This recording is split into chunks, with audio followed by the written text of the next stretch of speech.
Welcome to Channel 18 News. I'm Jim Rogers. Lane Wesley Keller, age 21, was sentenced to 10 years in prison for cattle theft and 2 years state jail time for unauthorized use of a motor vehicle. This took place Tuesday afternoon in 8th Judicial District Court, according to District Attorney Will Ramsey.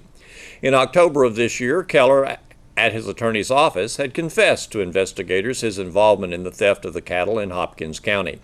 Keller had taken investigators to the location where the cattle had been loaded into a trailer for transportation to Oklahoma to be sold. The unauthorized use of a motor vehicle was an ATV used in the theft of the cattle. In October, Keller and another man had secretly fed cattle for a period of time and were able to load 12 head into trailers using the feed. They then sold the cattle in Oklahoma, according to Southwest Cattlemen's Association Special Ranger Tony Hurley. Hurley and Hopkins County investigator Dennis Finley used video as a major source of information in solving the thefts. Surveillance cameras with quality definition were well placed in a remote area of the northern part of the county. Cattle sale records in Oklahoma also aided in the case. With 169 votes cast, 94 votes cast on Tuesday, plus 75 on Monday, city registered voters in the first 2 days have provided a slow start to early voting in the Silver Spring City Council election.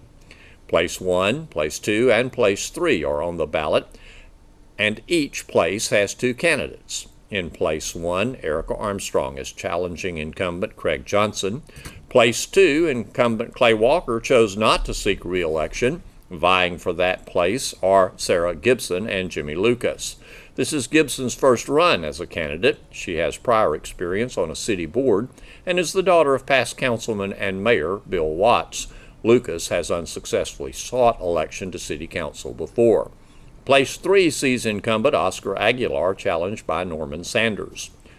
Early voting continues through May 1st in the second floor conference room at the City Hall, 201 North Davis Street. A handicap ramp and elevator are available to access the voting area. Thursday, April 26, early voting will take place from 7 a.m. until 7 p.m. On Wednesday the 25th, Friday the 27th, Monday the 30th, and Tuesday, May 1st, early voting times are 8 a.m. until 5 p.m. Election Day, Saturday, May 5th, voting will be between the hours of 7 a.m. and 7 p.m.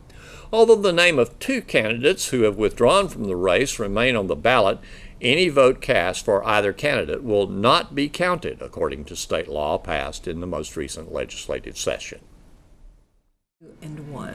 For 20 years, this has been a national dental effort. Now it's coming to Sulphur Springs. The 6th annual Dentistry from the Heart will be held on Friday in Sulphur Springs through Davis Street Baptist Church and Summit Dental. Let's find out more from Dr. Matthew Johnson. This is our 6th year to be doing Dentistry from the Heart. Every year it gets bigger and better with more energy, and so it's another year we're looking forward to. You help people in need, mostly fillings and extractions. Correct. We're going to be doing most of the things we do are extractions. Okay. It's amazing the amount of pain that people have to endure for a number of years, but we take care of a lot of teeth, mainly extractions, but we do fix some teeth too. Okay. It's all free, and it will occur on Friday. Correct. Off of a list that is compiled. Correct. People sign up the day before, tomorrow, by 4 o'clock is the sign-up time at Davis Street Baptist Church. And once their name is on the list, then they can get a time that they'll come back to the church the next day, whatever time that is. We start at 7 in the morning, and it will go to about 2 or 3 in the afternoon. We usually see about 100 people, sometimes a little bit more, depending on the year and depending on the demand. But definitely, spots are limited, so we encourage people to get there as soon as they can on Thursday afternoon, tomorrow. And you and your dentist office, Summit Dentistry, serves as the host office, but you are not doing this single-handedly. Correct. Oh, no. I could not do this single-handedly at all. This would not work without the help of all the other dentists in town. Every single dentist has been involved to some capacity from one year to the next, but it seems like the last couple of years everybody's been able to put that on their calendar. It's a great event for the dentists too to get together. It is amazing, and this is a national effort? Correct. This was started by a dentist in Florida about 20 years ago, and he said, hey, this is something that I can do for my own community on my terms. And that's what he decided to do, and it's a national effort, and they have their own website, Dentistry from the Heart, which it has all the host and dates, and it just so happens to be our date every year that we choose is at the end of April. Do you help of all ages? It's all ages. We mainly focus on adults. Most of the time, kids have Medicaid, CHIPS programs that they can receive care with a pediatric dentist, and most adults do not have that help. So we mainly target adults, even though we do see kids as well. Okay. So the sign-up, this is kind of particular. The sign-up, you may not sign up before 4 p.m. tomorrow? Correct. People do start camping out the day before. So you can get there. Davis Street that's part of the ministry that Davis Street has, to love on people and to minister and pray with people as well. So this is a great ministry for the church. Okay. And, of course, Davis Street Baptist Church has a nice, lovely, large gym, family living center there. Correct. That you wait in. Correct. In years past, we've signed people up at like 5 o'clock in the morning, so people have camped out all night inside the gym. But this seems to work out better for people and us and the church to have the sign-ups at 4 p.m. the day before, and that way they can go to their homes and get a good night's rest, hopefully, before they come back. Good.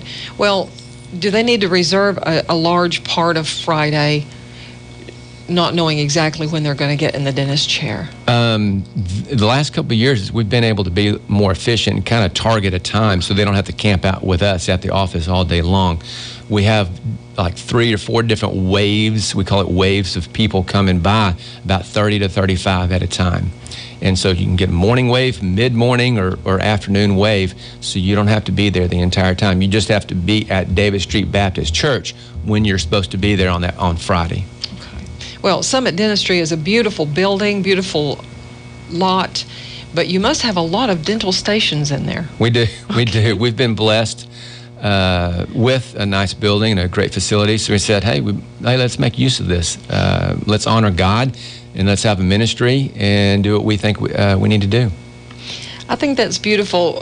People go all over the world to help others, and right here at home, this is a big need because so many people just have to put off their dental needs. That's correct. Even for years. That is correct. It's amazing the amount of pain that people endure, even in our own community, and they're so appreciative, and it's such a blessing for us as well to provide comfort and relief for that pain. We may take out several teeth at a time on one person, and that just makes a big difference emotionally and psychologically for them, besides physically. Dentistry from the Heart, free extractions and fillings, and for persons who need dental care. It's a community of dentists and their staff that are going to be doing that on Friday. It's called Dentistry from the Heart, and the goal of this is? The goal of this is just help our community and make people smile. We always think about where Jesus talks about in Matthew 9, where he saw the crowds and had compassion on them, and that's exactly what we're trying to do. We see the crowds, we want to have compassion just like Jesus would do, and help them smile. Well, I've seen some other initiatives, let's say, in one's hometown to, let's give back to our hometown on this particular day or this particular week. And it's all great and wonderful. I think I live in a perfect town. This is a great community, healthy pride. It's just an issue for me that I can give back because, my family, we love it here. Well, we do have some time remaining, and we're open to talk if you would like to.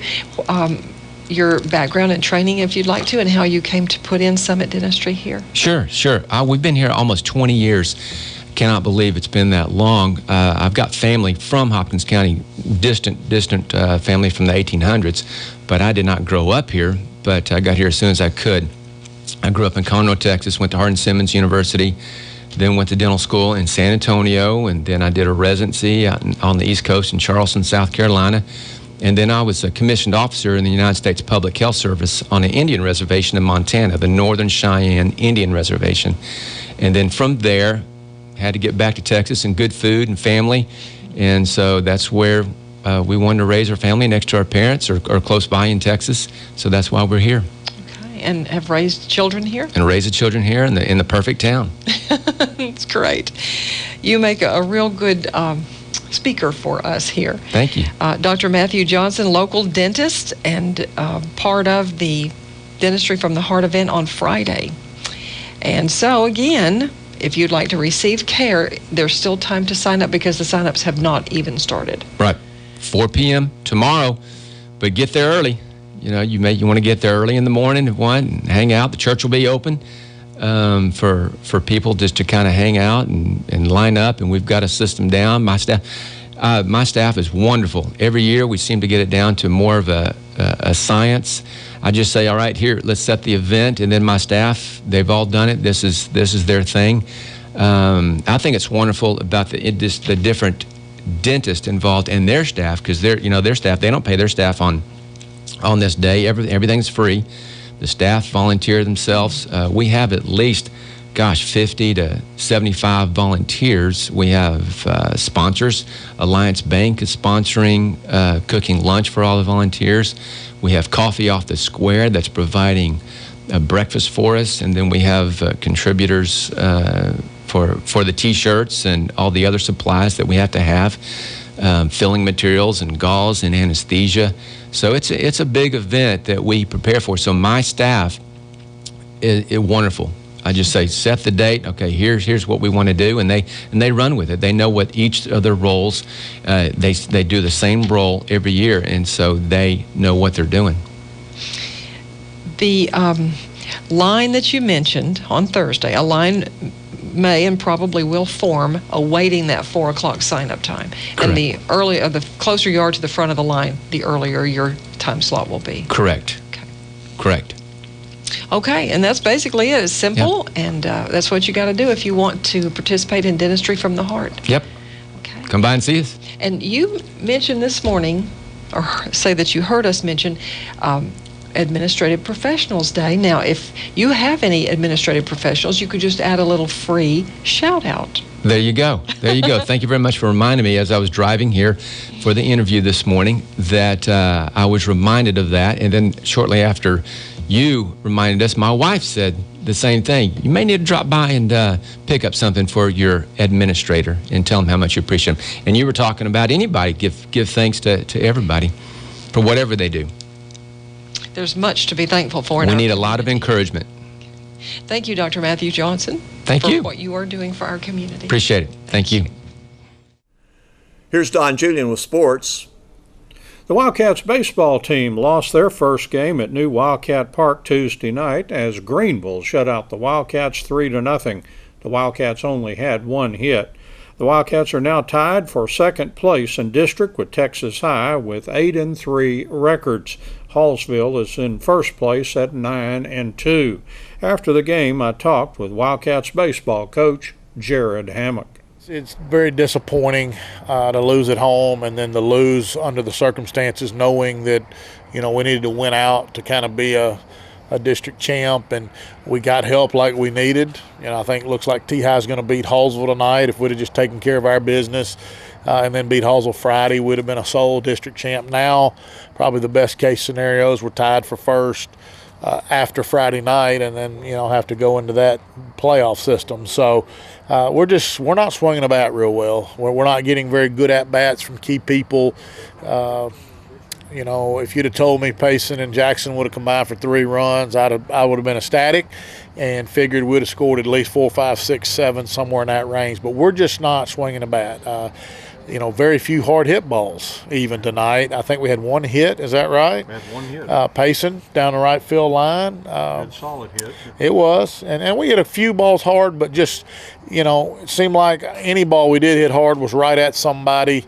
And I know that's baseball. They had at least 5 bloop singles that I counted. Oh, yeah. And then a lot of their, in between first and second, it was right where it's supposed to be. In between second and third, right where it's supposed to be. And that's just how it goes sometimes. And, seemed like everything fell right for them.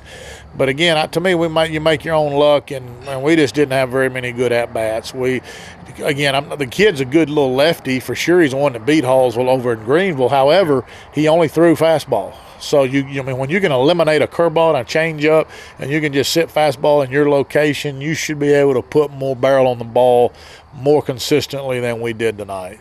Weren't getting a lot of help from the wind. Tristan McCormick had a couple of really long balls to left field, but kind of warning track tonight with not much help. Yeah, and to me the wind was pretty well. The flag was pretty well dormant. I mean, it just kind of sat there, so we weren't getting hurt or helped. Of course, they hit a few that one hopped the wall. They had some pop down that line, and but again, you just got to square up more balls than we're squaring up right now. And some of our outs were easy, and we're not putting a lot of pressure on them, and it's just disappointing. I would not have expected us to lose tonight, and certainly not with one hit and very few balls to brag about, to hit. And all I know to do is get back on the saddle tomorrow, and we'll do our best to get back into the hitting the way I think we're capable, because, let's just be honest, if we don't hit the ball any better than we have been the last few games, it's going to be a short playoff run. That's just the way it is. We're going to see pitching at least as good, mostly better than what we're seeing, and our approach is not great right now, and we seem to be free swinging at balls that really aren't something that each individual hitter should be. It's not their strength, but we're just not very disciplined at the plate, and we got a ways to go, but I think we're capable of turning that around offensively, but it's got to happen fast. And I go back to the coach's show on Saturday, and one of the comments about the victory over Mount Pleasant is you said, I always feel good about our chances when number 7's on the mound, Ryan Humphreys. Oh, well, no question. And, he's a competitor, as we've talked about all the time, and he'll be on the mound against Hallsville on senior night, and it'll be a big night, and I expect nothing better than, his A game. That's what he'll bring, and but we can't, at the same time, we can't expect him to shut everybody out. Right. We got to be able to score some runs, and if he throws a shutout, great. But I want to see us swing the bat, because again, when you think about this game and then in the playoffs, if we want to make any sort of run, if we don't want this to be a short-lived playoff series, then we're going to have to score runs. And right now, good, solid average pitchers, maybe a little above average, are stymieing us, and we're not winning that fight right now with the pitcher, and it's an individual battle with each hitter, and we're on the short end of that most of the time here lately. Mount Pleasant doesn't make errors the other night, and it's certainly not going to be a 7-0 game. It might be a 2-0 or a 3-0, or so we've just got to do better. The Wildcats do wrap up district play Friday night as they host Hallsville in a big district game at Wildcat Park on senior night. The North Hopkins baseball team got another lopsided district win Tuesday as the Panthers shut out Campbell 15-0 at Campbell. In the game, shortened to 4 innings due to the 10-run rule, the Panthers got off to a good start with 6 first-inning runs. They added 7 runs in the 3rd inning and 2 more in the 4th. Wyatt Wharton was dominating on the mound, allowing no runs and only 1 hit while striking out 10. The Panthers had 12 hits. Wharton was 2 for 2 with a run and 3 RBIs. Branson Thomas was 2 for 3 with 2 runs, 3 RBIs, and a double. Caleb Wyatt was 2 for 4 with a run, 2 RBIs, and 2 doubles. Chase Williams was 1 for 3 with a run, 2 RBIs, and a walk. Blaine Hocutt was 1 for 2 with 2 RBIs. Victor Rojo was 2 for 3 with 2 runs, a walk, and 2 doubles. Bryson Gillespie was 1 for 2 with a run, an RBI, a walk, and a double. The Panthers also stole 5 bases. Congratulations on that. We're so glad you came and were part of our program this year, and the energy and excitement and the attitude that you brought.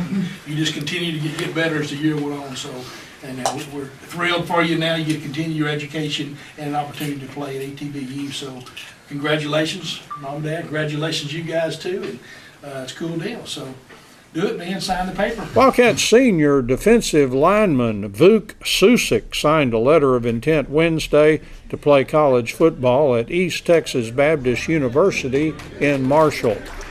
Don Wallace with the Sulphur Springs News-Telegram and I talked with Susik about signing with ETBU. At first, I didn't really think any colleges were going to contact me until I got an email from one in Illinois, and then I got a text from Coach Broderhausen. He texted me, and he was wondering if I would come and visit, and then I visited, and I really liked it over there, so I decided to go there.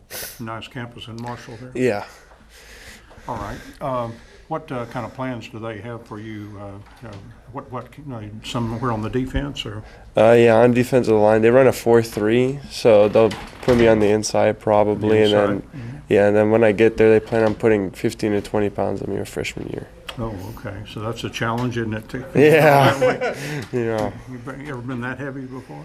No, not heavy. All right. Now, what do you plan to study there? Probably business. Business? Yeah. Do you think you can start right away, or? Well, I have no clue. Yeah, probably have to earn it. You know, nothing comes free. You have to earn everything. All right. Well, very good. Are you pretty excited about staying relatively, close to home and everything, and to get the parents and everybody get to go to your game? Well, yeah. Yeah? Well, yeah, that's what I was planning on doing. I always wanted to stay kind of close. I didn't want to go too far, so luckily ETBU offered me, and I was able to go there, yeah. You seem excited about it. You excited to play college football and kind of take your game up to a next level? Yeah, of course. What do you think is going to be your biggest challenge for us? Like you said, maybe putting on weight, maybe putting on the weight, and probably just the scheduling when I get there. Probably gonna be the most difficult part. Have they said what particular position, just D-line somewhere? Yeah, somewhere around D-line. D-line. Prefer tackle over end or anything? Or nah, it's just wherever they put me, that's where I'll go to work. Didn't you start on the offensive line? I play a little bit offensive line. But Yeah. you like defensive line better. What do you like best about being on the defensive side? You just kind of have every single play, you have something to go towards, you know what I mean? Like, you got to go stop the run or get the quarterback or whatever. So you kind of always have, something to do at the play, you know? As soon as the play starts, you have, somewhere to be or you have somewhere to do. I like the fast-paced action up there. Do you feel like it's something that you kind of have a natural talent for, as far as getting off the ball quick and getting to your assignment or whatever? Yeah. It seems like you're always in good position. Yeah. I mean, I'm just always there, you know? Yeah. I guess in college you have to go up against the big offensive line. Yeah. I'm sure that'll be a big challenge too. Of course, that's why they want you to put on the weight. Yeah, that's why they want me to get me a little bigger, you know? Yeah. Yeah. All right. But you get to play pretty close to home. That's good. Yeah. And I think about all I got. All right. Okay. All right. We're proud of you. All right. Thank you. Congratulations. Thank you. I would ask you had a highlight of your high school career, anything in particular really stand out when you felt like, hey, I've got this pretty good. When I got honor ball district, I think that's why I felt like I really accomplished something. I went pretty far into how much I put in, how much work I put into it and all that, and just to be able to get some form of a congratulation or something like that, you know. Is football your favorite sport? Is it? Well, I grew up loving basketball, but then 7th grade year, that's when I started playing football, and I realized probably have a better chance of being good at football than I do basketball. Yeah. All right. Thanks. Wildcats junior golfer Carter Lewis played in the regional golf tournament Monday and Tuesday at Rockwall Golf and Athletic Club. We learned more from Wildcats golf coach Chris Owens. Carter went over and played Monday and Tuesday of this week at Rockwall Golf and Athletic Club. Struggled a little bit the first day and shot an 83. Bounced back the second day and shot a 77. I was extremely proud of his effort on Tuesday. He didn't start off well. Started off, had a few bad holes, and then just battled back and really fought and played extremely hard.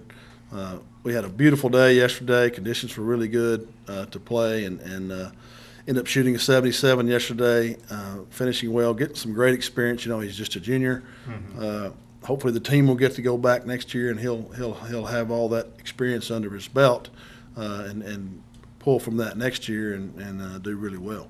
What is that like? I guess just it's almost like a PGA event, isn't it? The way they announce their names and stuff. They do, and some kids, when they go to one of those for the first time, which that's not Carter's first time to go. He's gone with the team a couple times. But it's a little bit different. They do announce the kids' names on the tee, tell them what school they're from, and everybody kind of gives them a little golf clap, and it is similar to a PGA event. So we've talked before, but you've got a lot coming back and have a lot of experience. Yes, sir. A pretty young team this year. We have 4 of the 5 coming back, and a couple of kids, 2 or 3, 4 of the kids on JV will be vying for a spot, and looking for them to do some good things as well and fill in, and maybe we can be there as a team next year, regionals. Thanks for watching Channel 18 News. Have a great evening.